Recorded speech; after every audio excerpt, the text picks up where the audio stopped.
ফ্ল্যাটের রেজিস্ট্রেশনের জন্য টাকা দিলেও 3 বছরে আজও মিলল না ফ্ল্যাটের দেখা। টাকা ফেরত চাইতে গেলে হতাশ হয়ে বারবার ফিরতে হচ্ছে বলে অভিযোগ নিয়ে নিমতা থানায় দ্বারস্থ হলেন শীর্ষ রায় নামে এক ব্যক্তি। এমনকি প্রাণে মারার হুমকির অভিযোগও রয়েছে ক্রেতা শীর্ষ রায়ের। 2021 সাল MS ত্রিবেদ পি কনস্ট্রাকশন নামে এক কোম্পানির মালিক প্রণয় সরকারের সাথে ফ্ল্যাটের সেল এগ্রিমেন্টের হয় শীর্ষ রায় নামে নিমতা সাউদাপল্লী এলাকার এক বাসিন্দার।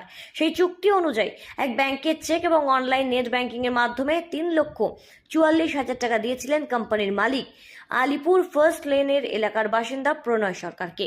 তবে পরবর্তীতে যখন উক্ত ফ্ল্যাটের প্রজেক্ট তৈরির কাজ অন্য এক প্রমোটারের হাতে হস্তান্তর হয়ে যায়, সেই খবরটি পরবর্তীতে পেয়ে ছুটে আসেন শীর্ষ রায়। তবে সেই বিষয়ে অবগত না থাকার কারণে জানতে গেলে হেনস্থার শিকার হতে হয় তাকে, এমনটাই অভিযোগ তার। MS ত্রিবেদ কনস্ট্রাকশনের মালিক প্রণয় সরকারের